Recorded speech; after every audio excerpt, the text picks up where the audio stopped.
ఇలాంటి పరిస్థితుల్లో ఒక అమరావతిలో ఒక 5 అంతస్తుల బిల్డింగ్ కడితే దానికి 2 కోట్లు ఖర్చు అయితే, ఇదే బిల్డింగు విజయవాడలో కడితే ₹1 కోటి ఖర్చు అవుతుంది. ఎందుకు ఖర్చు అవుతుంది? అమరావతిలో 30 అడుగులు 40 అడుగులు తవ్వితే నీళ్లు పడుతున్న పరిస్థితిలో ఫౌండేషన్ కోసమే స్క్వేర్ మీటర్కి ఇంత 3 times 4 times మోర్ ఖర్చు పెట్టాల్సిన పరిస్థితి వస్తుంది.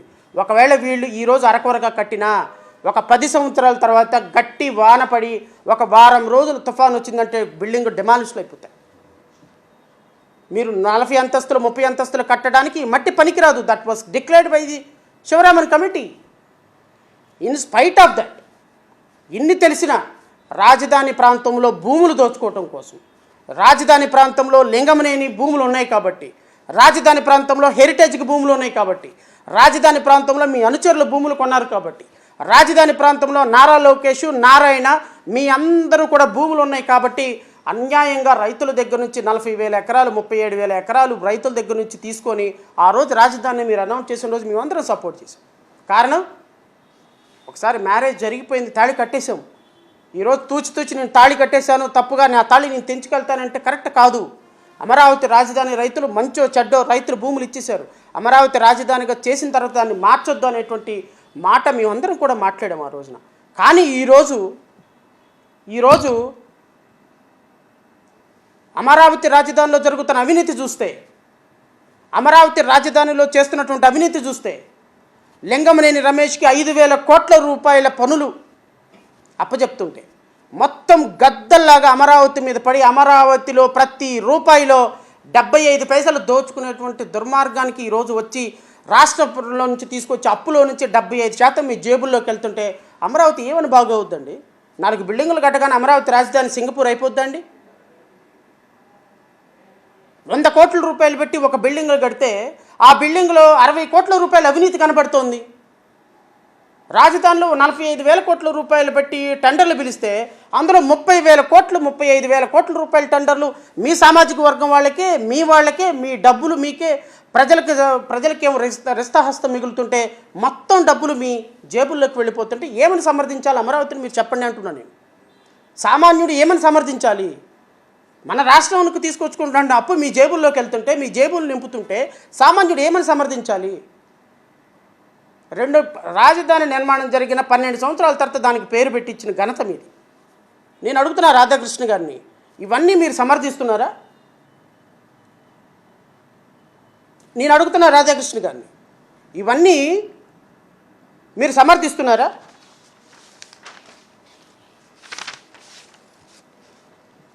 పన్నెండు సంవత్సరాల నుండి రాజధాని రైతులకి డెవలప్డ్ ఫ్లాట్స్ ఇవ్వకపోతుంటే కనీసం అమరావతి రైతులకు రాజధానిలో డెవలప్డ్ ఫ్లాట్స్ ఈ రోజు వరకు 34,700 ఎకరాలు ఇచ్చిన రైతులకి డెవలప్డ్ ఫ్లాట్స్ నిన్న నారాయణ చెప్తున్నారు ఫ్లాట్లన్నీ ఇచ్చేసామని. ఎక్కడ ఇచ్చారు చూపించండి.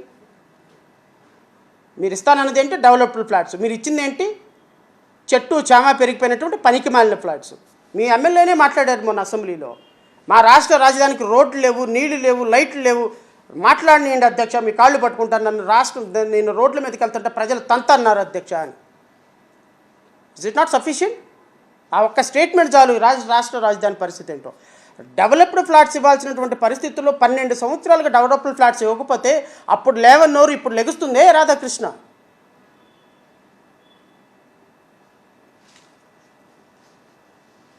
పన్నెండు సంవత్సరాల నుంచి కనీసం అమరావతి పేరు నోటిఫై చేయించుకోలేని అసమర్థ ప్రభుత్వం తెలుగుదేశం ప్రభుత్వం 2014 నుంచి 19 వరకు అధికారంలో ఉన్నటువంటి ఎన్డీఏ కూటమిలో ప్రభుత్వం పేరు అమరావతి పేరు నోటిఫై చేయించుకోలేనప్పుడు ఆ రోజు లేవన్నోరు ఇప్పుడు లెగుస్తుందే మీకు.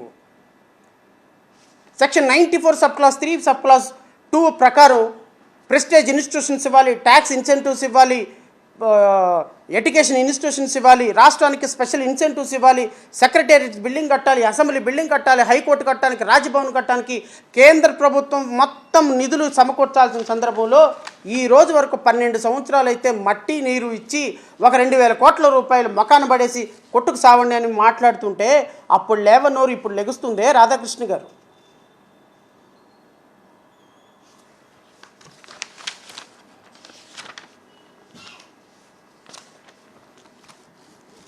మనకు రావాల్సినటువంటి నిధులు, కేంద్ర ప్రభుత్వంలో మనకు రావాల్సినటువంటి హక్కు, నేను మీకు ఒకవేళ తెలియదేమో నేను చదివి వినిపిస్తా రాధాకృష్ణ గారు, మళ్ళీ మళ్ళీ చదువుతా, ప్రతిసారి చదువుతా. ఎందుకంటే మీకు సిగ్గు రావాలి, నీకు సిగ్గు రావాలి, మీ యజమానులు అయినటువంటి వాళ్ళు చంద్రబాబు నాయుడికి సిగ్గు రావాలి, ఆ చంద్రబాబు నాయుడిని మోస్తున్నటువంటి పవన్ కళ్యాణ్కి సిగ్గు రావాలి, పవన్ కళ్యాణ్ని అన్నా అన్నా నువ్వే ఈ దిక్కు అనేటువంటి నారా లోకేష్కి సిగ్గు రావాలి, మీ ముగ్గురికి సిగ్గు రావాలి. నారా లోకేష్, పవన్ కళ్యాణ్, చంద్రబాబు నాయుడు వీళ్ళ ఏజెండాను మోస్తున్నటువంటి నీకు సిగ్గు రావాలి. ఎవరి కోసమయ్యా రాజధాని కట్టేది? లింగంనేని రమేష్ కోసం కట్టాలా? Section 94 physical measures including tax incentives. The central government shall take appropriate physical measures including offer of tax incentives to the successor states to promote industrialisation and economic growth in both the states. నేను అడుగుతున్నా రాధాకృష్ణని, central government physical incentives, tax incentives ఒక్క రూపాయినా 2014 నుంచి 2022-26 వరకు ఇచ్చిందా? నోట్లో ఏం పెట్టుకున్నావు? నోట్లో ఏం పెట్టుకున్నావు? ఎందుకు మీరు డిబేట్లు పెట్టడంలా? ఎందుకు వెంకటకృష్ణ డిబేట్లు పెట్టడంలా? ఎందుకు రాధాకృష్ణ కాలమ్స్ రైట్లా? తొలి పలుక కనీసం మలి పలుకు కూడా లేదు నువ్వు మాట్లాడేదాంట్లో. తొలి పలుకు ఎటు లేదు.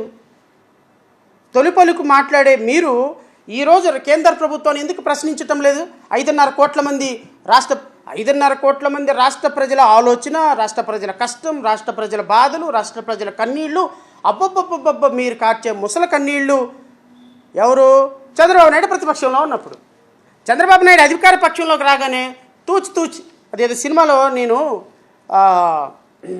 ఈ సినిమా చూస్తుంటాను, నేను జంబలక్కడి పంపనుకుంటా. ఆడొచ్చి డాక్టర్ దగ్గరికి, టీచర్ దగ్గరికి వచ్చి, సార్ నేను హిందీ నేర్చుకుని వచ్చాను సార్ అంటాడు. హిందీ నేర్చుకున్నావా? అబ్బాబ్బా వెరీ గుడ్ రా, హిందీ నేర్చుకున్నావు. ఏం నేర్చుకున్నావురా హిందీ అంటే? ఇది రాయే అంటావని నేర్చుకున్నాను సార్ అంటాడు. అవునా, వెరీ గుడ్ రా, దగ్గరికి రా అంటానికి ఇది రాయే అంటావు. ఆహా, మరి అక్కడికి వెళ్ళి అంటానికి ఏమనాలి అంటే అక్కడికి వెళ్ళి మళ్ళీ ఇది రాయే అంటాడు. ఇక్కడ ఇది రాయే ఒకటే నేర్చుకున్నాడు మనోడు, ఎదురాయ్యే బ్యాచ్. ఆ ఎదురాయ్యే బ్యాచ్లో రాధాకృష్ణ గారు అద్భుతంగా ఆ పాత్ర పోషిస్తున్నారు. ఆ టీచర్ ఎవరు? చంద్రబాబు నాయుడు గారు. ఎదురాయ్యే అనే స్టూడెంట్ ఎవరు? ఇదిగో రాధాకృష్ణ గారు. ప్రతిపక్షంలో ఉన్నప్పుడేమో ప్రజల ఎజెండా, ప్రజల బాగులు, ప్రజల కష్టాలు, ప్రజల కన్నీళ్లు, ఎస్సీల మీద దాడులు, మహిళల మీద దాడులు, డబ్బులు, అప్పులు, కోట్లు. రాష్ట్ర ప్రభుత్వం మీద పోయని మసి లేదు, ఏడవని ఏడుపు లేదు. ప్రజలే నా ఎజెండా అని మాట్లాడే మీరు ప్రభుత్వం మారగానే మళ్ళీ ఎదురాయ్యే ఎక్కడికి వెళ్ళి ఇప్పుడు ప్రభుత్వం దగ్గరికి వెళ్ళి మళ్ళీ ఎదురాయ్యే బ్యాచ్. ప్రభుత్వం దగ్గరికి వెళ్ళి ప్రభుత్వం అద్భుతం, ప్రభుత్వం సూపర్, ప్రజలు కష్టాలేం లేవు, ప్రజలకి కన్నీళ్ళు ఏం లేవు, ప్రజలకి దాడులేం లేవు. హర్షవేణ మీద ఎన్ని డిబేట్లు పెట్టావా నువ్వు? నేను అడుగుతున్నా. ఆమె తన్నించుకుని పాప నిన్న మొన్న 2 రోజుల నుంచి తన్నించుకొని రోడ్ల మీద పాప కష్టపడి నన్ను చంపేయండి నాకు న్యాయం చేయడానికి తిరుగుతుంది కదా. పవన్ కళ్యాణ్ మీద ఎన్ని డిబేట్లు పెట్టావు? బీఆర్ నాయుడు మీద ఎన్ని డిబేట్లు పెట్టావు? బీఆర్ నాయుడు ఆ పిచ్చి పత్తయ్య పాప వాడెవడో పృథ్వీరాజు వెనక నుంచి వాటేసుకుంటానంటేనేమో 650 డిబేట్ల. బీఆర్ నాయుడు గారి మీద దొరికితే ఒక డిబేట్ ఉండదా? ఇప్పుడు ప్రజల ఎజెండా ఉండదా? ఎస్సీల మీద దాడులు 268 మంది ఎస్సీలు మహిళలు ఈ రోజు వరకు వాళ్ళ మీద దాడులు జరిగి చనిపోయినారు. వాళ్ళు ఎందుకు దాడుల మీద ఎందుకు మీరు డిబేట్లు పెట్టరు? ఎందుకు తొలి పలుకుల్లో రాయరు? తొలి పలుకులు ఎందుకు రాయరు? ఈ తొలి పలుకుల్లో సెక్షన్ 94 ప్రకారం సెంట్రల్ గవర్నమెంట్ 12 సంవత్సరాలైన ఒక్క రూపాయి కూడా మనకి ఇవ్వకపోతే మీరు తొలి పలుకులు ఎందుకు రాయలేదు? మలి పలుకులు ఎందుకు రాయలేదు? ఎందుకు డిబేట్లు పెట్టలేరు? ఎందుకు ఇది రాష్ట్ర ప్రజల హక్కు కాదా అని అడుగుతున్నాను నేను. మా పార్టీ అడుగుతుంది మిమ్మల్ని, స్పష్టంగా సూటిగా మీ మీద ఎలిగేషన్ చేస్తుంది. మీరు రాష్ట్ర ప్రభుత్వం కోసం, రాష్ట్ర ప్రభుత్వ ఎజెండాల కోసం, చంద్రబాబు నాయుడు కోసం, అమరావతిలో భూబకాసురుల కోసం పనిచేస్తున్నటువంటి మీడియా తప్ప ప్రజల ఎజెండా మోసే మీడియా కానే కాదు. మీరు నిజంగా ప్రజల ఎజెండా మోస్తే సెక్షన్ 94 కింద కేంద్ర ప్రభుత్వం మనకి ఈ రోజు వరకు ఇవ్వని వాటి మీద మీరు ఎందుకు ప్రశ్నించరు యాజ్ ఎ మీడియాగా? చెప్పండి దానికి సమాధానం. Number 2, the central government shall support the programs for the development of backward area in the successor states, including expansion of physical and social infrastructure. Social infrastructure, tax incentives, physical measures, అరే ఒక్కటి లేకపోయినా G Huzur అని సామంతరాజుల్లాగా వెళ్ళి మోడీ బూట్లు ఎప్పుడెప్పుడు దుమ్ము పడుతుందా అని నాకటానికి ప్రయత్నం చేసేటువంటి పవన్ కళ్యాణ్ మీద ఒక్క వార్త ఉండదు. ఒక్క పలుకు ఉండదు, ఒక పాట ఉండదు, ఒక డ్యాన్స్ ఉండదు, ఒక డిబేట్ ఉండదు. మాకు హక్కుగా రావాల్సిన వాటిని ఇవ్వండి అయ్యా అని మాట్లాడటానికి నారా లోకేష్ వెళ్తాడా, లేకపోతే చంద్రబాబు నాయుడు వెళ్తాడా, ఒక్క మాట ఉండదు. నారా లోకేష్ వెళ్ళి నేను ఎప్పుడు ముఖ్యమంత్రి అవ్వాలి తాతయ్య, నువ్వు పవన్ కళ్యాణ్తో మాట చెప్పు తాతయ్య, మీరు ఒక మాట చెప్పండి పెదనాన్న అని అమిత్ షాను మోడీ గారు కాళ్ళు పట్టుకోవడానికి మీ జీవితం సరిపోతుంది. 5.5 కోట్ల మంది ప్రజల ఎజెండా మీకు అవసరంలా, ఇక్కడ ఉన్నటువంటి యువతకి ఉద్యోగాలు అవసరంలా, ఇక్కడ ఉన్నటువంటి యువతకి ట్యాక్స్ ఇన్సెంటివ్లు మన రాష్ట్రానికి అవసరంలా. మన రాష్ట్రం ఓడిపోయిన రాష్ట్రం, పారిపోయిన రాష్ట్రం, దగాపడిన రాష్ట్రం, పేద రాష్ట్రం. అమరావతి కట్టు బట్టలతోటి హైదరాబాద్ నుంచి ఇక్కడికి వచ్చామని మళ్ళీ ముసలి కన్నీళ్లు గారుస్తున్నారు అసెంబ్లీలో గౌరవనీయులైనటువంటి ఐటీ శాఖ మంత్రి గారు. మీ ముసలి కన్నీళ్లు పక్కన పెట్టేసి సెక్షన్ 94 ప్రకారం చొక్కా పట్టుకొని మోడీ ప్రభుత్వాన్ని అడగండి స్వామి. Because the right has been given by the act itself. Why you people are not asking? It's not mere asking, it is a demanding. You must demand, you must demand. ఎక్కడుంది? ఆయన వచ్చి ఒక water బాటిల్ను ఒక మట్టి తీసుకొచ్చి మట్టి అని water bottle ఇచ్చాడంట. వీళ్ళు పొంగి పులిసిపోయినారు. వీళ్ళందరూ కూడా పులిసిపోయి అమరావతి అజేయం. నేను అడుగుతున్నా రాధాకృష్ణ గారు, నీవేం మీకు గుర్తురావా? పవన్ కళ్యాణ్కి జేబులోంచి తీసి ఒక చాక్లెట్ ఇవ్వగానే ఆయన ఉప్పి తబ్బిపోయినాయి. రాష్ట్రానికి సంబంధించి ప్రశ్నిస్తానని పార్టీ పెట్టి ఎందుకు ప్రశ్నించరు అంటున్నా నేను. అమరావతి పేరు పెట్టుకోగానే పిల్లోడు పుట్టాడు, వాడికి పేరు పెట్టగానే అయిపోయిందా? చదివించవా? అన్నం పెట్టవా? స్కూల్కి పంపించవా? వాడి బట్టలు కొనవా? ఎవడు చూస్తాడు? రోడ్డు మీదకి వదిలేస్తావు, పేరు పెట్టాను గెటవ్ వెళ్ళిపోరా, నీ బతుకు. Amaravati self sustained city. Self sustained city అయితే 45,000 కోట్లు 50,000 కోట్లు అప్పు ఎందుకు తీసుకొస్తున్నారు స్వామి? సెల్ఫ్ సస్టైన్డ్ సిటీ అయితే ఒక బిల్డింగ్ కట్టడానికి 200 కోట్లు 300 కోట్లు ఎందుకు ఖర్చు పెడుతున్నారు స్వామి? సెల్ఫ్ సస్టైన్డ్ సిటీ అయితే 45 కోట్ల రూపాయలు పెట్టి వాటర్ ఎత్తేయడానికి ఎందుకు స్వామి మీరు ప్రాజెక్టు పెడతారు? అమరావతిని అడ్డం పెట్టుకొని డబ్బు సంపాదించేటువంటి ప్రయత్నం మీ మీడియాలే ప్రబలంగా చేస్తున్నాయి. ఈ దోపిడీని ప్రొటెక్షన్ లాగా, ఈ దోపిడీని సెక్యూరిటీ గార్డుల్లాగా మన ఇంటి ముందు డాగ్స్ ఉంటాయి, ఎవరిని రానియకుండా మొత్తం కాపలా కాస్తాయి. అలా మీ media channels ABN, TV five, Maha TV, ETV Telugudesam ప్రభుత్వాన్ని, కూటమి ప్రభుత్వాన్ని అలా కాపాడుతున్నాయి.